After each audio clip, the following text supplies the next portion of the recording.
سورۃ النساء کی آیت نمبر 142 142 سورہ نساء کا 21واں رکوع اور 5ویں پارے کا آخری رکوع۔ اللہ رب العالمین نے ارشاد فرمایا ان المنافقین یخادعون اللہ وہو خادعوہم۔ اس کا ترجمہ کرنے سے پہلے ایک بڑی دکھ کی بات آپ کی خدمت میں عرض کرتا ہوں۔ بہت بڑا ظلم ہوا اور یہ بڑی دکھ کی بات ہے کہ جب انگریز یعنی برطانیہ کے عیسائی اور فرانس کے فرانسیسی پوری دنیا کے اسلامی ملکوں پر قابض ہو گئے تو نہ صرف ہمارے اسلامی ملک چلے گئے ہم سے، اور مسلمانوں نے کئی سال غلامی میں گزارے، بلکہ آج بھی اس کے اثرات موجود ہیں۔ ہمارے ساتھ اتنا بڑا ظلم ہوا کہ فرانسیسیوں نے اور انگریزوں نے جہاں جہاں قبضہ کیا ہمارے دین کے معاملات کو بگاڑنے کی کوشش کی، مسلمانوں کے عقائد اور نظریات خراب کرنے کی کوشش کی۔ اس کے لیے ایک بڑا خطرناک وار بر صغیر میں تو یہ ہوا کہ انگریزوں نے غلط تراجم کرائے اور پھر غلط ترجمے عام کر دیے۔ اس کا نتیجہ یہ ہوا کہ اگر کوئی شخص قرآن پاک کی طرف جائے گا بھی تو قرآن تو نور ہے، قرآن کی آیتیں نہیں بدلی جا سکتی، لیکن ترجمہ لوگوں نے غلط کر دیا۔ اب وہ غلط ترجمہ پڑے گا، غلط ذہن بن جائے گا، تو بجائے اس کے کہ وہ ہدایت اور نور پائے وہ گمراہ ہو جائے گا۔ تو غلط ترجمے عام کیے گئے اور پھر غلط تفسیریں عام کی گئی۔ لوگوں کا ایک ذہن ہوتا ہے کہ وہ قرآن کا ترجمہ پڑھ لے اور ساتھ میں جو تفسیر لکھی ہوتی ہے اسے پڑھ لے، اگر وہ غلط بھی ہے تو وہ سمجھتا ہے یہ قرآن پاک ہے، حالانکہ بہت سی غلط تفسیریں عام ہو گئیں۔ اعلی حضرت امام اہل سنت کو اللہ جزائے خیر عطا فرمائے، ان کے درجات بلند فرمائے، انہوں نے اس دور میں وہ ترجمہ کیا جو مثالی ترجمہ ہے، بڑا عالیشان ترجمہ ہے۔ قرآن و حدیث و تفاسیر کا خلاصہ آپ نے اس ترجمے میں جمع کر دیا اور اس ترجمے کا نام رکھا کنز الایمان، ایمان کا خزانہ۔ تو جو غلط تراجم ہیں اس میں سے ایک ترجمہ اس آیت کا بھی غلط کیا گیا۔ پہلے غلط ترجمہ سماعت کریں، اور سماعت کرنے سے پہلے ایک اپنے ذہن میں سوال پیدا کریں۔ اگر کوئی شخص یہ کہے کہ اللہ تعالیٰ دھوکہ دیتا ہے، نعوذ باللہ من ذالک، اللہ تعالیٰ دھوکہ دینے سے پاک ہے۔ دوسری بات، اگر کوئی آپ سے یہ کہے کہ فلاں نے اللہ کو دھوکہ دے دیا یا فلاں اللہ کو دھوکہ دیتا ہے، تو آپ یہی کہیں گے اللہ کو کوئی دھوکہ دے ہی نہیں سکتا۔ اعلی حضرت امام اہل سنت کے دور میں جو غلط تراجم انگریزوں نے عام کیے، اور آج بھی اگر آپ چاہیں تو تاج کمپنی کی کسی دکان پر بھی کھڑے ہو جائیں، مختلف تراجم اٹھا کر دیکھیں، تو میں چند آیتیں آپ کو بتاتا ہوں، ان آیتوں میں آپ ترجمہ دیکھیں تو وہ ترجمہ آپ غلط پائیں گے۔ آپ کی مسجد میں، آپ کے گھر میں بسا اوقات تراجم غلط ہوں گے۔ تو یہ 5ویں پارے کا آخری رکوع ہے، اس کی پہلی آیت ہے۔ جو غلط ترجمہ کیا گیا وہ اس طرح کیا گیا ان المنافقین یخادعون اللہ، بے شک منافقین اللہ کو دھوکہ دیتے ہیں۔ اس سے یہ تاثر عام مل گیا کہ منافقین اللہ کو دھوکہ دیتے ہیں۔ یہ تاثر سے یہ ذہن بنا کہ اللہ کو کوئی دھوکہ دے سکتا ہے، حالانکہ یہ بات نہیں ہے، اللہ کو کوئی دھوکہ دے ہی نہیں سکتا۔ تو اعلیٰ حضرت امام اہل سنت نے اس کو ترجمہ کیا بے شک منافق لوگ اپنے گمان میں اللہ کو فریب دیا چاہتے ہیں، یعنی منافقین اللہ کو دھوکہ دینے کی کوشش کرتے ہیں اپنے گمان میں، اللہ تعالیٰ کو تو کوئی دھوکہ دے نہیں سکتا۔ دوسرا وَهُوَ خَادِعُهُمْ، اس کا ترجمہ جو غلط کیا گیا وہ یہ کہ اللہ انہیں دھوکہ دیتا ہے، نعوذ باللہ من ذالک، اللہ تعالیٰ دھوکہ دینے سے پاک ہے۔ تو اعلیٰ حضرت امام اہل سنت نے ترجمہ فرمایا وَهُوَ خَادِعُهُمْ، اور وہی انہیں غافل کر کے مارے گا۔ اسی طرح آپ دیکھیں جو تیسرا پارہ ہے، تیسرے پارے میں جہاں ثلاثہ ہے وہاں پر ایک آیت ہے وَمَكَرُوا وَمَكَرَ اللَّهُ وَاللَّهُ خَيْرُ الْمَاكِرِينَ۔ مجھے بتائیے کوئی کہے کہ اللہ تعالیٰ نے فریب دیا تو کیا آپ اس کی بات مانیں گے؟ اب انہوں نے ترجمہ کر دیا وَمَكَرُوا وَمَكَرَ اللَّهُ، کافروں نے فریب دیا، اللہ نے فریب دیا، واللہ خیر الماکرین، اور اللہ بہترین فریب دینے والا ہے، نعوذ باللہ من ذالک، توبہ استغفر اللہ۔ اور اعلیٰ حضرت امام اہل سنت کا ترجمہ دیکھیں تو اس میں خفیہ تدبیر کا لفظ ہے، اللہ نے خفیہ تدبیر فرمائی، کتنا پیارا ترجمہ ہے۔ کروڑوں رحمت نازل ہوں اعلیٰ حضرت امام اہل سنت کے مزار پر انوار پر، اللہ تعالی ہمیں وہاں کی حاضری نصیب فرمائے۔ اسی طرح مذاق کرنا، ٹھٹا کرنا، ہنسی کرنا، اللہ تعالیٰ ان چیزوں سے پاک ہے۔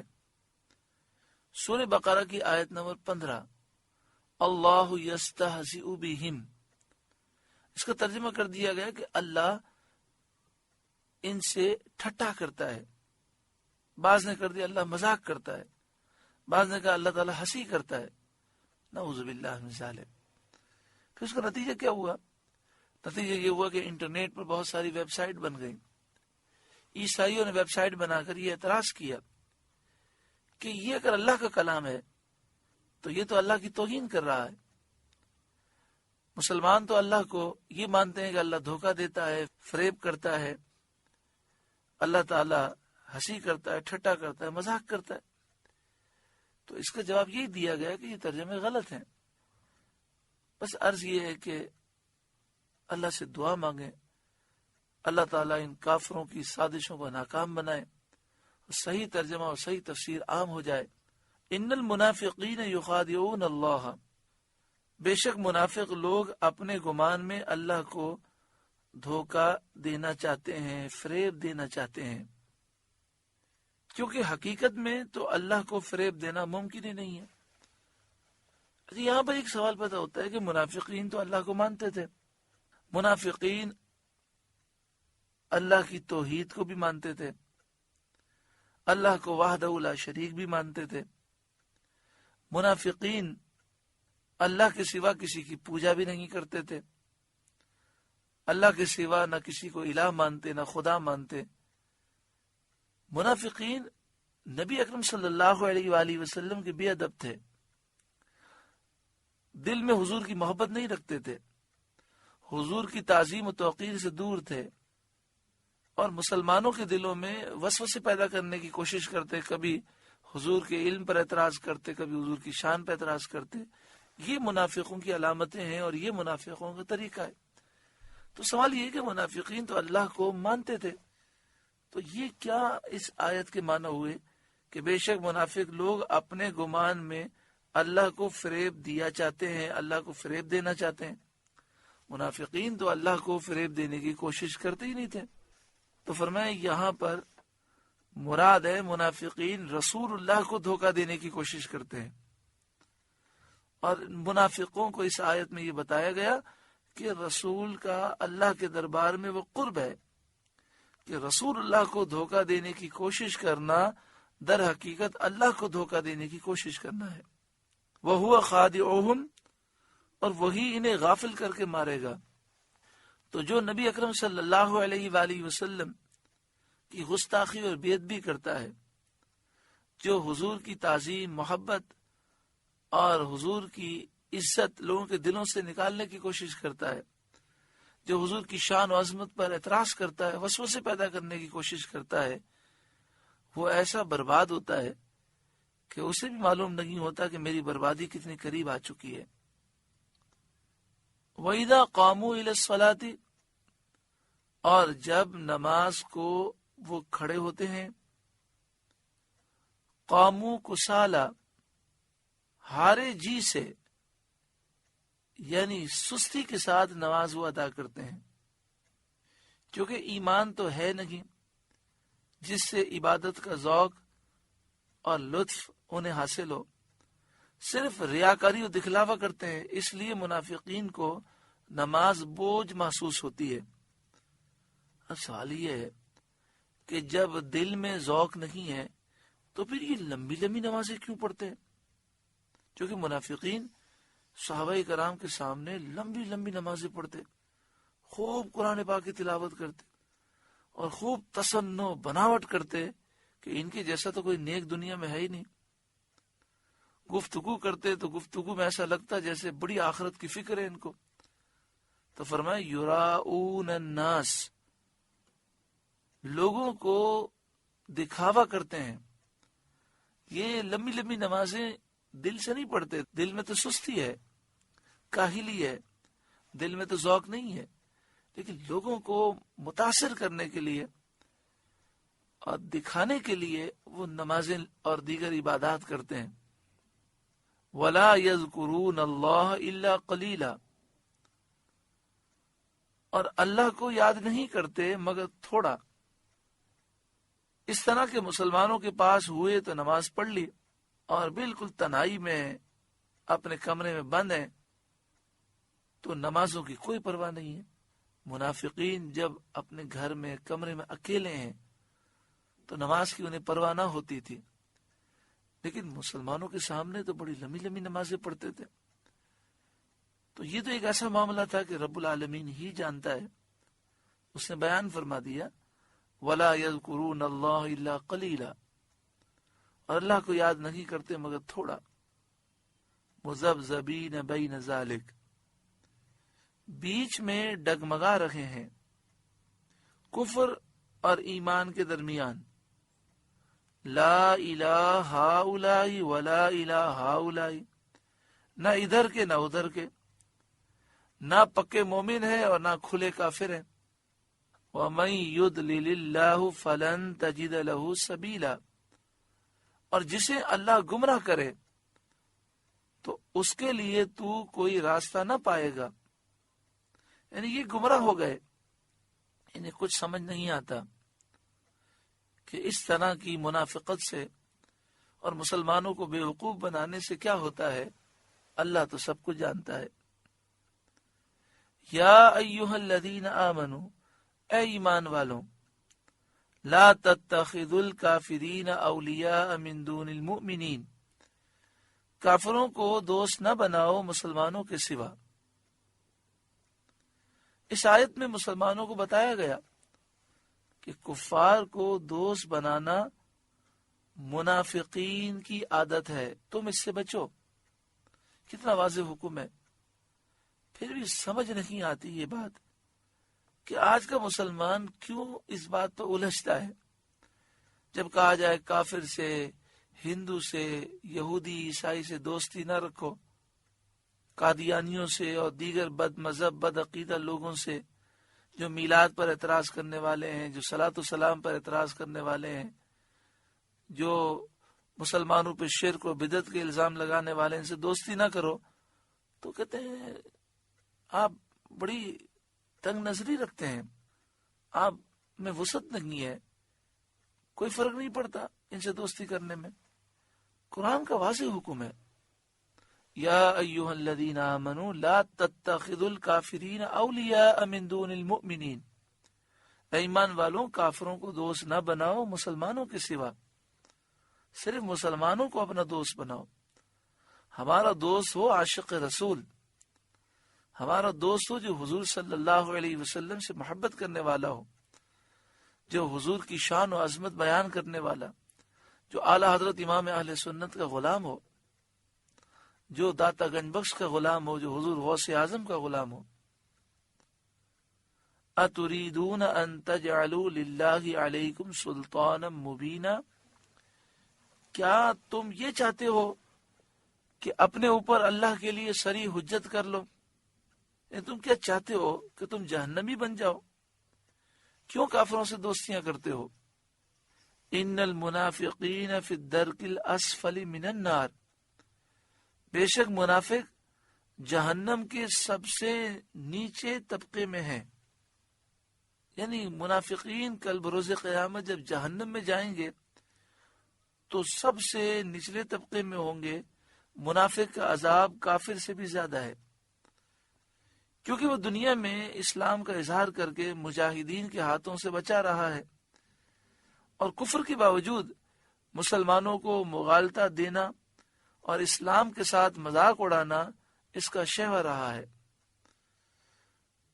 وَلَن تَجِدَ لَهُمْ نَصِيرًا، اور تو ہرگز ان کا کوئی مددگار نہ پائے گا، إِلَّا الَّذِينَ تَابُوا، مگر وہ منافقین جنہوں نے توبہ کر لی، نفاق سے انہوں نے توبہ کر لی، وَأَصْلَحُوا، اور سنور گئے، اپنی انہوں نے اصلاح کر لی، وَاعْتَصَمُوا بِاللَّهِ، اور اللہ کی رسی مضبوط تھام لی، وَأَخْلَصُوا دِينَهُمْ لِلَّهِ، اور اپنا دین خالص اللہ کے لیے کر لیا۔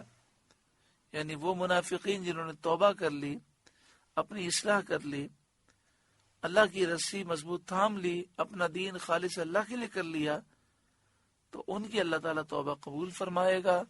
فَأُولَئِكَ مَعَ الْمُؤْمِنِينَ، تو یہ مسلمانوں کے ساتھ ہیں، دنیا میں بھی اور آخرت میں بھی۔ وَسَوْفَ يُؤْتِ اللَّهُ الْمُؤْمِنِينَ أَجْرًا عَظِيمًا، اور ان قریب اللہ مومنوں کو، مسلمانوں کو بڑا ثواب دے گا۔ ما يفعل اللہ بعذابکم، اور اللہ تمہیں عذاب دے کر کیا کرے گا، ان شکرتم وآمنتم، اگر تم حق مانو اور ایمان لاؤ، وکان اللہ شاکرا علیما، اور اللہ صلہ دینے والا، جاننے والا ہے۔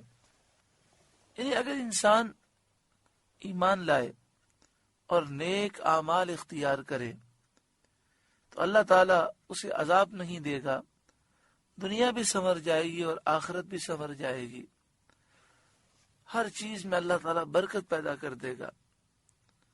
جب انسان نیک ہوتا ہے تو پانی میں بھی نور پیدا ہو جاتا ہے، اس کی روٹی میں بھی شفا پیدا ہو جاتی ہے، اور جب انسان گناہ کرتا ہے تو گناہ زہر ہے، ہر چیز میں وہ زہر پیدا ہو جاتا ہے، نہ بنگلے سکون دیتے ہیں اور نہ عالیشان بستر سکون دیتے ہیں، انسان کی طبیعت اندر سے بے چین ہوتی ہے۔ گناہ بہت خطرناک اپنے اثرات رکھتے ہیں۔ اللہ تعالی ہمیں گناہوں سے سچی پکی توبہ نصیب فرمائے۔ 5واں پارہ مکمل ہوا۔ اللہ تعالی ہمیں نور قرآن سے روشن منور فرمائے۔ 6 پارے کا آغاز ہے۔ اللہ رب العالمین نے ارشاد فرمایا، لا يحب اللہ الجہر بالسوء من القول الا من ظلم، اللہ پسند نہیں کرتا بری بات کا اعلان کرنا مگر مظلوم سے، یعنی کسی کے پوشیدہ حال کو ظاہر کرنا اللہ تعالی پسند نہیں فرماتا۔ لا يحب اللہ الجہر بالسوء من القول، اللہ بری بات کے اعلان کو پسند نہیں فرماتا، یعنی کسی کے چھپے ہوئے حال کو ظاہر کرنا، اس کے عیبوں کو اچھالنا اللہ تعالیٰ پسند نہیں فرماتا۔ اس میں غیبت بھی آ گئی، چغل خوری بھی آ گئی، یعنی غیبت بھی اللہ پسند نہیں فرماتا، چغل خوری بھی اللہ پسند نہیں فرماتا۔ عقل مند وہ ہے جو اپنے عیبوں پر نظر رکھے۔ ایک قول یہ بھی ہے کہ بری بات سے گالی مراد ہے، اللہ تعالیٰ گالی کو پسند نہیں فرماتا۔ غیبت کسے کہتے ہیں؟ کسی مسلمان کی اس کی غیر موجودگی میں برائی بیان کرنا، یہ غیبت ہے، یا اس کا ذکر اس انداز میں ہو کہ اگر وہ سن لے تو اس کی دل آزاری ہو، اس کا دل دکھے، وہ ناپسند کرے، تو یہ غیبت ہے۔ غیبت اس برائی کو کہتے ہیں جو اس میں پائی جائے۔ اگر ایسی برائی کا ذکر کیا جائے جو کسی مسلمان میں موجود ہی نہیں تو وہ غیبت نہیں بلکہ تہمت ہے، بہتان ہے، وہ بھی ایک بڑا گناہ ہے۔ اچھا، کسی مسلمان کی پیٹھ پیچھے غیر موجودگی میں اس طرح بات کریں تو وہ غیبت ہے، لیکن اگر اس کے منہ پر کہہ دیں تو وہ دل دکھانا ہے، دل آزاری ہے، اور وہ بھی بڑا گناہ ہے کہ فرمایا کہ مسلمان کا دل دکھانا خانہ کعبہ کو شہید کرنے سے بھی بڑا گناہ ہے۔ پیارا آقا صلی اللہ علیہ وآلہ وسلم نے خانہ کعبہ کا طواف فرمایا اور پھر فرمایا اے کعبہ، اللہ نے تجھے عزت عطا فرمائی، تو محترم ہے، لیکن مومن کا دل اللہ نے اسے تجھ سے زیادہ احترام عطا فرمایا۔ تو اس لیے ہمیں مسلمان کے سامنے بھی اس کا دل نہیں توڑنا چاہیے، اس کی غیر موجودگی میں بھی ایسی باتیں نہیں کرنی چاہیے، اور جب لوگوں کو سمجھایا جائے تو لوگ کہتے ہیں کہ میں جو کہہ رہا ہوں حقیقت یہی ہے، تو غیبت حقیقت ہی کو کہتے ہیں، ایسی برائی جو واقعی اس میں پائی جائے وہ غیبت ہے، اور اگر وہ برائی نہیں ہے تو وہ تو تہمت ہے، بہتان ہے، وہ بھی بڑا گناہ ہے۔ سے بعد لوگوں کو سمجھایا جائے کہ آپ اس طرح بات نہ کریں، پیٹ پیچھے بات نہ کریں، یہ برائی کرنا غیبت ہے، تو کہتے ہیں میں ڈرتا نہیں ہوں، میں منہ پہ بھی کہہ سکتا ہوں۔ تو بھائی یہ غیبت کی تعریف تو ہے نہیں کہ غیبت اسے کہتے ہیں جو منہ پہ نہ کہہ سکتا ہو۔ جو بھی برائی غیر موجودگی میں کرے وہ غیبت ہے، اور منہ پہ کہے تو دل آزاری ہے، دل دکھانا ہے، وہ بھی گناہ ہے۔ تو انسان کو چاہیے کہ وہ اپنے عیب کو دیکھے اور اس طرح مسلمانوں کے عیبوں کو نہ اچھالے۔ ہاں، اصلاح کرنا اور چیز ہے۔ اصلاح کا طریقہ یہ ہوتا ہے کہ تنہائی میں پیار محبت کے ساتھ پہلے اس سے اس طرح کہے کہ یہ جو میں آپ کو کہہ رہا ہوں، میرا مقصد صرف اور صرف آپ کی خدمت میں عرض کرنا ہے اور کوئی بات نہیں ہے، اور اسے یہ تاثر دے کہ میں آپ کا مخلص ہوں، آپ کا خیر خواہ ہوں، آپ کو سمجھانا چاہتا ہوں، اور پھر سمجھانے کے لیے ماحول بنانے کی کوشش کرے اور تمیز باندھ کر بڑے پیار محبت کے ساتھ سمجھائے۔ تو اس میں کوئی حرج نہیں ہے کہ وہ دل آزاری مقصد نہیں ہے، بلکہ مقصد یہ ہے کہ وہ گناہ سے بچ جائے اور اس کی اصلاح ہو جائے۔ جس طرح ہم اپنی اولاد کی غلطی کی اصلاح کرتے ہیں، اپنے رشتہ دار جو بہت قریبی ہوتے ہیں یا دوست ہوتے ہیں تو ہم ان سے محبت کرتے ہیں، تو ان کی اصلاح کرنا اور چیز ہے اور دل آزاری کرنا اور چیز ہے۔ چغل خوری کسے کہتے ہیں؟ ایک کا عیب دوسرے کو اس طرح بیان کرنا کہ دونوں میں نفرت پیدا ہو جائے۔ اگر نفرت پہلے سے موجود تھی تو اس نفرت میں اضافہ ہو جائے، تو اس طرح کرنے سے منع فرمایا گیا۔ الا من ظلم، مگر مظلوم کو جائز ہے کہ ظالم کے ظلم کو بیان کرے۔ مظلوم جب ظالم کے ظلم کو بیان کرے گا تو برائی تو ہوگی، لیکن مظلوم کو اس بات کی اجازت دی گئی۔ وہ چور یا غاصب کی نسبت کہہ سکتا ہے کہ اس نے میرا مال چرایا یا غصب کیا۔ تو جس پر ظلم ہوا وہ بتا سکتا ہے کہ فلاں نے مجھ پر ظلم کیا ہے، اس نے چوری کی ہے، اس نے غصب کیا ہے، اس میں کوئی حرج نہیں ہے، کیونکہ اس کا مقصد یہ ہے کہ اسے ظلم سے نجات مل جائے۔ شان نزول، ایک شخص ایک قوم کا مہمان ہوا تھا، انہوں نے اچھی طرح اس کی میزبانی نہ کی۔ بڑی توجہ سے سنیں، یہ مرض ہمارے یہاں بہت عام ہے۔ ہم کسی کے گھر جاتے ہیں، چاہے اس نے دعوت کی ہو یا ہم بن دعوت کے چلے گئے، تو ہم اس کی دعوت پر تبصرہ کرتے ہیں۔ لوگ پوچھتے ہیں کیا کھایا، کس طرح آپ کی مہمان نوازی کی، پھر تبصرے ہوتے ہیں۔ یہ ساری چیزیں مناسب نہیں ہیں۔ اللہ رب العالمین ہمیں عقل سلیم عطا فرمائے۔ اگر کسی نے ہماری دعوت کی اور وہ دعوت اگر ہمیں پسند نہیں آئی تو اس انداز میں ذکر نہیں کرنا چاہیے کہ جس سے اس کی غیبت ہو اور لوگوں کو یہ معلوم ہو کہ اس کی یہ برائی ہے۔ اسی طرح ہم اچانک کسی گھر پہ چلے گئے، اس نے چائے کا یا کھانے کا صحیح طرح سے پوچھا نہیں تو ذکر نہیں کرنا چاہیے کہ وہ تو صرف ایسے ہی رسمن پوچھ رہا تھا، ایک دفعہ ایسے ہی پوچھ لیا اس نے۔ گفتگو میں احتیاط ہونی چاہیے۔ بس اوقات انسان بڑی نیکیاں کرتا ہے اور خوب عبادت کرتا ہے، مگر ایسے دو چار جملے کہہ کر ساری عبادت برباد کر دیتا ہے۔ ایک شخص ایک قوم کا مہمان ہوا تھا، انہوں نے اچھی طرح اس کی مہمان نوازی نہ کی۔ جب وہ وہاں سے نکلا تو ان کی شکایت کرتا ہوا نکلا۔ اس واقعے کے متعلق یہ آیت نازل ہوئی۔ بعض مفسرین نے فرمایا کہ یہ آیت حضرت ابو بکر صدیق رضی اللہ تعالیٰ عنہ کے باب میں نازل ہوئی۔ ایک شخص سید عالم صلی اللہ علیہ وآلہ وسلم کے سامنے آپ کی شان میں زبان درازی کرتا رہا۔ آپ نے کئی بار سکوت کیا مگر وہ باز نہ آیا، تو ایک مرتبہ آپ نے اس کو جواب دیا۔ اس پر حضور اقدس صلی اللہ علیہ وآلہ وسلم اٹھ کر تشریف لے گئے۔ حضرت صدیق اکبر رضی اللہ تعالیٰ عنہ نے عرض کیا، یا رسول اللہ صلی اللہ علیہ وآلہ وسلم، یہ شخص مجھ کو برا کہتا رہا، تو حضور صلی اللہ علیہ وآلہ وسلم نے کچھ نہ فرمایا۔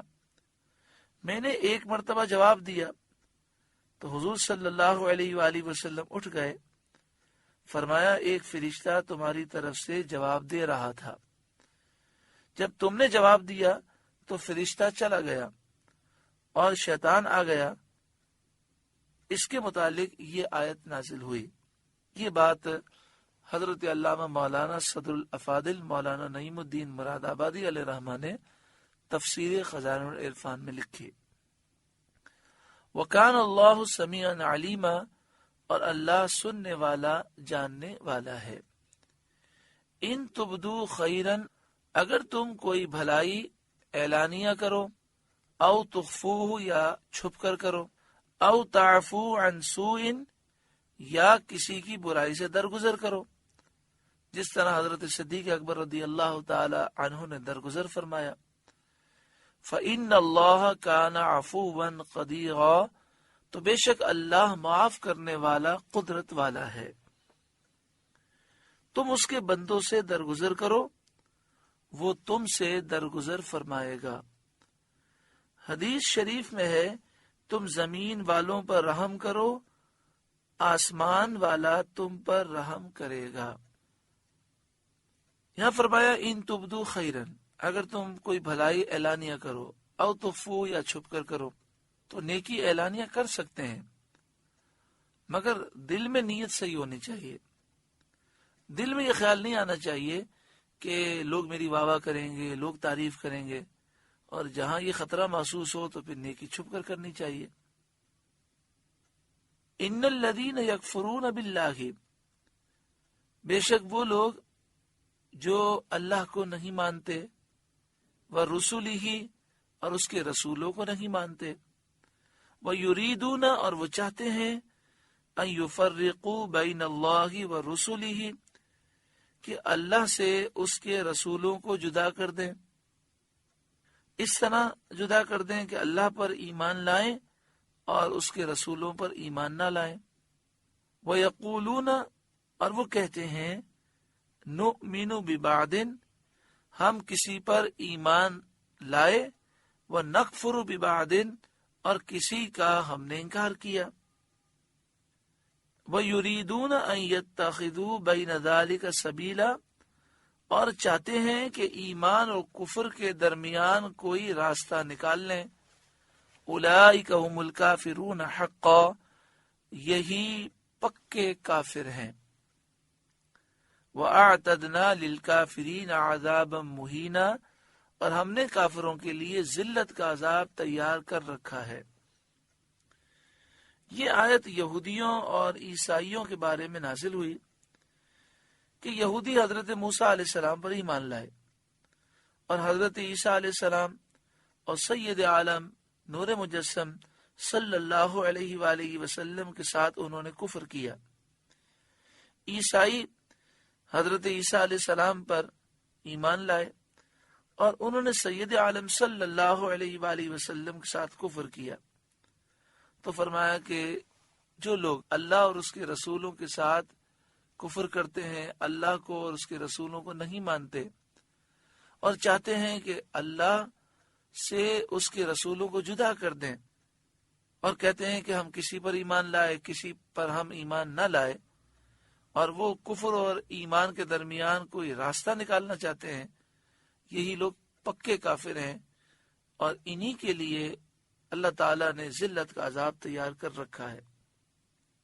کیونکہ بعض رسولوں پر ایمان لانا انہیں کفر سے نہیں بچاتا، کیونکہ ایک نبی کا انکار کرنا تمام نبیوں کا انکار کرنا ہے. جو ایک نبی کی توہین کرے وہ پکا کافر ہے، جو ایک نبی کا انکار کرے وہ پکا کافر ہے. والذین آمنوا باللہ ورسلہ، اور وہ جو اللہ اور اس کے سب رسولوں پر ایمان لائے. وَلَمْ يُفَرِّقُوا بَيْنَ أَحَدٍ مِّنْهُمْ، اور ان میں سے کسی پر ایمان لانے میں فرق نہ کیا. یہاں پر یہ وضاحت کر دی جاتی ہے کہ بعض لوگ اس آیت کا غلط معنی کرتے ہیں، کہتے ہیں سب نبیوں کے درجے برابر ہیں، کسی کو کسی پر فضیلت نہیں. اس آیت کا یہ مطلب نہیں ہے. ایمان لانے میں فرق نہ کیا یعنی سب پر ایمان لائے، کسی پر ایمان لانا کسی کا انکار کرنا ایسا انہوں نے نہ کیا. ورنہ فضیلت کی بات ہے، قرآن مجید فقان حمید نے واضح طور پہ فرمایا تلک الرسل فضلنا بعضهم علی بعض، یہ رسول ہیں کہ ہم نے ان میں ایک کو دوسرے پر فضیلت دی، ایک رسول دوسرے رسول سے افضل ہیں. منہم من کلم اللہ، ان میں سے کسی سے اللہ نے کلام فرمایا. ورفع بعضهم درجات، اور کوئی وہ رسول ہیں کہ اللہ نے سب پر انہیں فضیلت عطا فرمائی. تو اس قدر واضح حکم کے باوجود یہ کہنا کہ فضیلت میں سب نبی برابر ہیں، رسول برابر ہیں، یہ قرآن پاک کا انکار ہے اس طرح کی بات کرنا. وَلَمْ يُفَرِّقُوا بَيْنَ أَحَدٍ مِّنْهُمْ، اور ان میں سے کسی پر ایمان لانے میں انہوں نے فرق نہ کیا، اللہ پر اور سارے رسولوں پر ایمان لائے. اولئک سوف یؤتیہم اجورہم، انہیں عنقریب اللہ ان کے ثواب دے گا. وکان اللہ غفورا رحیما، اور اللہ بخشنے والا مہربان ہے. الحمدللہ سورہ نساء کا 21واں رکوع مکمل ہوا. اللہ رب العالمین ہم سب کو نور قرآن پاک سے روشن و منور فرمائے. اس رکوع میں اس بات کا ذکر ہے کہ بد عقیدہ بد مذہب لوگوں سے یعنی کافروں سے ہمیں دوستی نہیں رکھنی چاہیے، ہمیں ان سے دور رہنا چاہیے. ہاں دنیاوی معاملات رکھنا وہ اور چیز ہے کہ کاروباری معاملات ہوتے ہیں انسان کے، لیکن دوستی کے معاملات محبت کے تعلقات نہیں ہونے چاہیے. اللہ عمل کی توفیق عطا فرمائے. آخر میں ایمان کا ذکر ہے. اللہ تعالیٰ سے دعا فرمائے اللہ ہمیں ایمان کی سلامتی عطا فرمائے.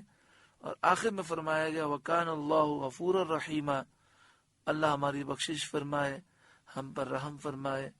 اللہ رب العالمین نور قرآن پاک سے روشن منور فرمائے. آپ سے گزارش ہے کہ قرآن کے اس پیغام کو آگے پہنچا کر ثواب جاریہ حاصل کریں.